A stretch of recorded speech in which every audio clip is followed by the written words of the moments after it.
Nafs silsila darsidan birodarlar zikr manzilati haqida suhbat qilamiz. Iyyaka na'budu va iyyaka nasta'in. Sengagina ibodat qilamiz, sengagina suyanamiz martabasida zikr manzilati. A'udhu billahi minash shaytonir rojim. Ya ayyuhallazina amanu zkurulloha zikran kaseera va sabbihuhu bukratan va asila. Alloh taolo Qur'oni Karimda siz bilan bizga xitob qilib aytadi: "Ey mu'minlar, Allohni ko'p zikr qilinglar va erta yu kech u zotni poklab tasbih aytinglar." Mana shu oyat siz bilan bizga zikrni vojib qiladi, zikrni farz qiladi. Ulamolar aytishadi, insonning a'zolarini har bittasini o'zining alohida ibodati bor. Ko'zning ibodati harom narsalardan tiyilish. Ko'zning ibodati harom narsalardan tiyilish. Va bu borliqqa tafakkur qilgan holda osmon yerga nazar solishlik. Quloqning o'zining ibodati bor. Oyoq qo'lning o'zining ibodati bor. Qalbning ibodati birodarlar ixlos. Qalbning ibodati zikr. Mana shu a'zolarimiz bilan qiladigan hamma ibodatlarimizni ma'lum bir vaqti bor. Namozni o'qiydigan ma'lum vaqti bor. Ro'zani tutadigan ma'lum vaqti bor. Hajni, umrani qiladigan ma'lum vaqti bor. Vaqti o'lchovi bor. Demak, muayyan vaqtdagina qilinadigan ibodatlar. Zikr esa uni muayyan vaqti yo'q. Zikr qalb bilan, til bilan bo'ladi, uni muayyan aniq vaqti yo'q, vaqtincha emas. Va aqimis solata li zikri deydi Alloh taolo Qur'onda. Meni zikr qilish uchun namozni to'kis ado qil. Qarang, namozdan ko'zlangan maqsad Allohning zikri bo'lyapti yana. Zikr valiylikning eshigi. Allohning do'sti, valisi bo'lishini xohlagan banda zikrni o'ziga lozim tutishligi kerak bo'ladi. Kimda zikr bor bo'lsa, demak u Alloh bilan bog'lana oladi. Kimda zikr yo'q bo'lsa, Allohdan uziladi. Zikr, birodarlar, qalbning hayoti va quvvati. Zikr qilgan odamning qalbi tirik bo'ladi, hayot bo'ladi va quvvatli bo'ladi. Qachon mana shu qalb, til zikrdan uziladigan bo'lsa, jasad qabrga aylanib qoladi. Zikr yurtning obodligi. Siz bilan bizning xonadonimiz faqatgina Allohning zikri bilan obod bo'ladi. Zikr mo'minning quroli. Mana shu zikr degan quroli bilan mo'min o'zini nafsini yomonligi va shaytonni vasvasasiga qarshi kurashadi. Agar shu qurol yo'q bo'lsa, nafsi va shaytoniga qul bo'ladi. Zikr bilan Allohga bo'lgan shavq o'ti o'chiriladi. Zikr bilan qalblar davolanadi. Ala bi zikrillahi tatma'innul qulub. Ogoh bo'linglar, deyapti Alloh taolo. Eshitib qo'yinglar, bilib qo'yinglar, qalblar faqatgina Allohning zikri bilan orom oladi. Tushunarlimi?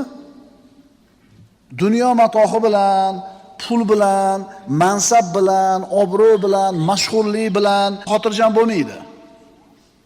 Siz bilan biz yaratgan Parvardigorimiz aytayapti: "Ogoh bo'linglar, eshitib qo'yinglar, bilib olinglar, qalblar faqat Allohning zikr qilishligi bilan orom bo'ladi." Aniq bilaylik, zikr qalbning hayoti. Qalb faqat zikr bilan tirik bo'ladi. Uylarimizda ana shu derazalarimizda gullarni terib qo'yganmiz, to'yakka ekib.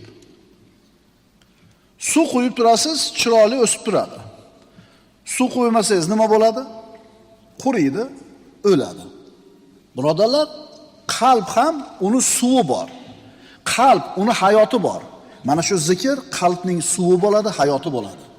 Agar inson zikr qilmay qo'yar ekan Allohni, qalb kasal bo'ladi, quriydi, o'ladi. Astagfirullah. Allazina amanu va tatma'innu qulubuhum bi zikrillah. Ala bi zikrillahi tatma'innul qulub. Ular iymon keltirgan, qalblari Allohni zikr qilishi bilan orom oladigan zotlardir. Mo'minlar iymon keltirgan va ularning qalblari Allohni zikr qilganda orom oladi. Ogoh bo'linglar, qalblar faqat Allohning zikri bilan orom oladi. Hasan Basri mana ulug' tobiinlardan. U kishi aytadi: "Halovatni 3 ta narsada qidiringlar. Mo'min odam mana shu 3 ta ishdan bittasida bo'lishligi kerak. Agar mana shu 3 ta ishdan bittasida bo'lar ekan, mo'min halovatda bo'ladi, qalbi oromda bo'ladi, sakinatda bo'ladi. Namozda, zikrda va Qur'on tilovatida.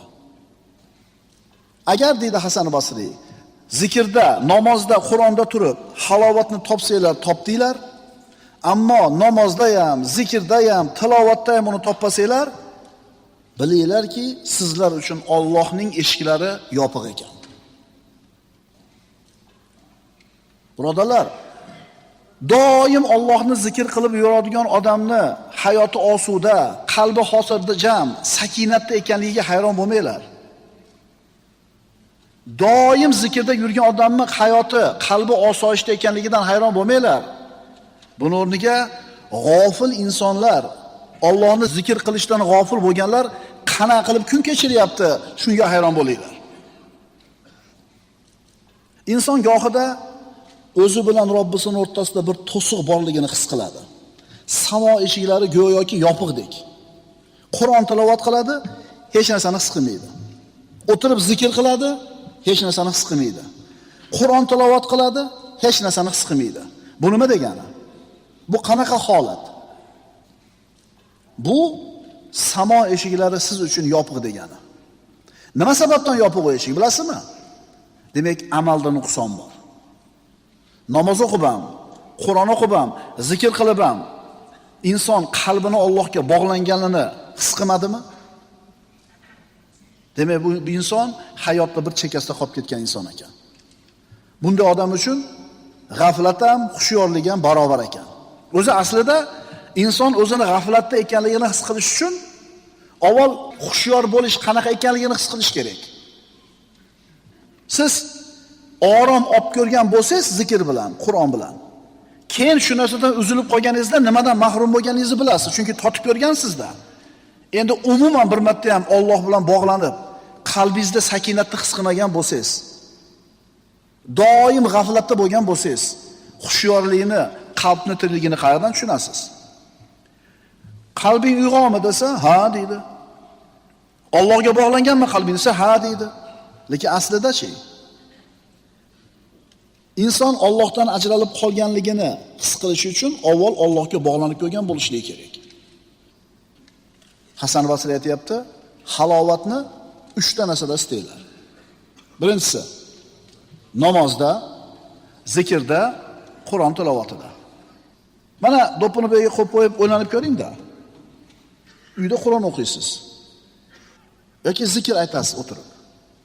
Yoki namozda turasiz. O'sha halovatni his qilganmisiz biror marta?